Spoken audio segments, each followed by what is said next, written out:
जय हिंद। मैं हूं मोहम्मद वसीम खान और आप देख रहे हैं पब्लिक थिंग।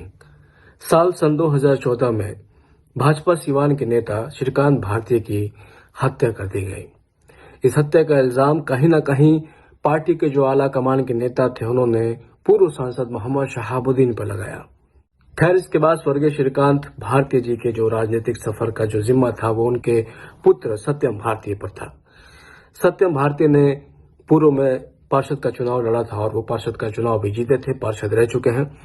खैर, लेकिन जिस तरीके का उनको समर्थन मिलना चाहिए था पार्टी के द्वारा, उस तरीके का समर्थन शायद नहीं मिला, तो उन्होंने अपने राजनीतिक सफर की शुरुआत दिल्ली में की और आज बहुत ही कम समय में उनको दिल्ली भाजपा प्रदेश का पूर्वांचल मोर्चा का मंत्री बनाया गया है। तो खैर, हमने सत्यम भारती से बात की, उनको मुबारकबाद भी दी कि वो कहीं ना कहीं वो सिवान से आकर बहुत ही कम समय में पार्टी में लगातार उनका कद बढ़ते जा रहा है और एक बहुत ही सेकुलर और बौद्धिक किस्म के इंसान अगर मैं व्यक्तिगत रूप से बात करूं तो खैर आइए हम सुनते इस बातचीत को सत्यम भारती जी के साथ। हेलो जी। नमस्कार सत्यम भाई, कैसे हैं आप? नमस्कार, कैसे हैं वसीम जी? बढ़िया है हम। जी, मैं बहुत बढ़िया हूँ। सबसे पहले तो मैं आपको बहुत बहुत बधाई दूंगा कि आपको दिल्ली प्रदेश भाजपा पूर्वांचल मोर्चा का मंत्री बनाया गया है। बहुत बहुत धन्यवाद जी। हमें बड़ी खुशी हुई क्योंकि पत्रकारिता और राजनीति तो चलती रहेगी, कहीं ना कहीं हमारी एक मित्रता भी है, इसीलिए तो उस नाते खुशी हुई कि आप सिवान से निकल के वहां गए दिल्ली और वहां की राजनीति में आपको इतना अहम पद दिया गया है, तो इसलिए बहुत बहुत बधाई आपको। जी जी जी, बहुत बहुत धन्यवाद फिर से आपका।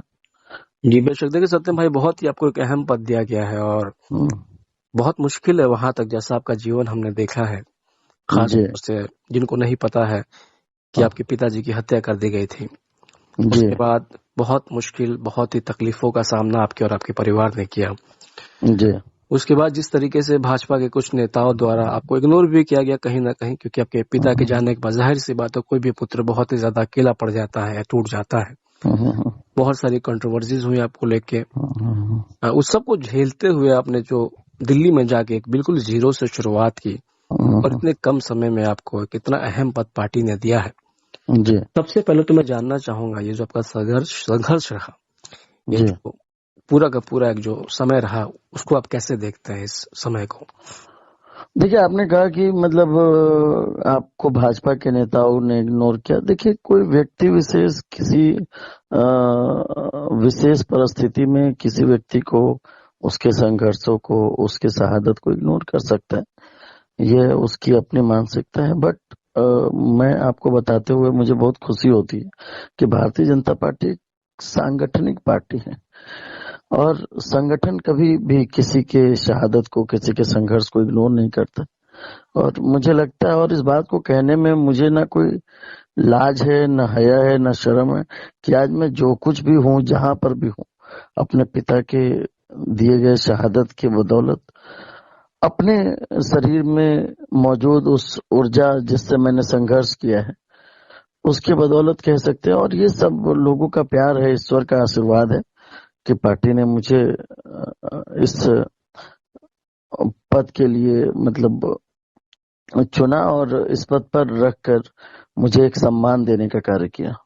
बेशक बेशक। देखिए, मैं इसलिए इस सवाल को कर रहा था क्योंकि कहीं ना कहीं देखिए बहुत से लोग ये बात करते हैं, जो भी आपको जानते हैं, जो आपके पिताजी को जानते हैं, क्योंकि आप एक एक्टिव पॉलिटिशियन है, आप एक्टिव नेता है, उसको देखते हुए भी पार्टी को जिस तरीके का इंसाफ करना चाहिए था, या कहीं ना कहीं आपको एक जो मान सम्मान देना चाहिए था आपको, या पॉलिटिकली एक तरीके से आपको सपोर्ट करना चाहिए था राजनीतिक रूप से, उस तरीके से कहीं ना कहीं जो पार्टी के सिवान के जो आला कमान के जो भी नेता है, वैसा सब देखने को नहीं मिला।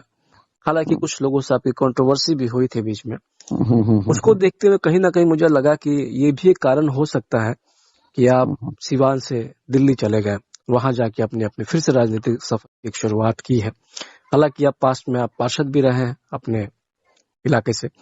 मैं ये जानना चाहता था कि बिहार सिवान की राजनीति में और दिल्ली की यानी कि केंद्र की राजनीति में आप क्या फर्क देखते हैं?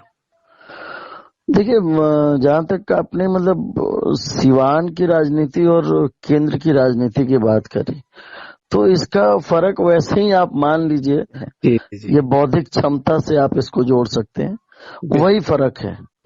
और रही बात की मतलब पिताजी के जाने के बाद आपको मैं बताता चलूं, सन 2014 में 23 नवंबर की रात जब पिताजी की हत्या हुई, उस वक्त तक मैं एक कॉर्पोरेट था, मतलब एक बिजनेस क्लास का लड़का था, या जी। यूं कह सकते हैं कि मैं जो अपना संघर्ष कर रहा था हम्म। अपने परिवार के पालन पोषण के लिए, तो वो बिजनेस के थ्रू ही कर रहा था। और पिताजी के जाने के बाद मुझे लगा कि अ, कुछ तो होना चाहिए। अगर मुझे मेरे पिता ने इस संसार में ले आए और इस दुनिया में ले आके मेरा पालन पोषण किया, तो शायद इसलिए तो पैदा नहीं किया होगा कि मतलब उनकी हत्या हो जाए और मैं बदला भी ना लूं और बदलाव की तरफ भी ना बढ़ूं। तो मुझे लगा कि कुछ ना कुछ होना चाहिए, तो मैं बदलाव का रास्ता मैंने चुना और बदलाव की ओर बढ़ा। और मैं चाहता हूं कि अपने पिता के बताए हुए पद चिन्हों पर चल के और भारतीय जनता पार्टी के कुशल नेतृत्व में रहकर कम से कम समाज में वो बदलाव करूं, वो मूलभूत ढांचों पर कार्य करूं जिससे आम जनमानस को लाभ हो, समाज, शहर, राज्य, देश उन्नति और प्रगति की ओर अग्रसर हो। खैर, आपसे बात करके बहुत ही ज्यादा आनंद आया, बहुत जी अच्छा लगा जी। और बहुत हमें खुशी है एक सीवान के नागरिक होने के नाते, कहीं ना कहीं आपके अच्छा। मित्र होने के नाते कि जी आप पार्टी में जो है दिन प्रतिदिन एक ऊंचाई की तरफ बढ़ रहे हैं। जी। भगवान आपको ऐसी खुदा जो है हमेशा तरक्की दे, आप सिवान का नाम रोशन करते रहे। बहुत बहुत बहुत धन्यवाद सत्यम भाई, अपना वक्त देने के लिए, हमसे बात करने के लिए बहुत बहुत धन्यवाद। बहुत धन्यवाद। इस वीडियो को देखने के लिए बहुत बहुत धन्यवाद। ऐसी ही तमाम खबरों के लिए देखते रहें द पब्लिक थिंग। जय हिंद।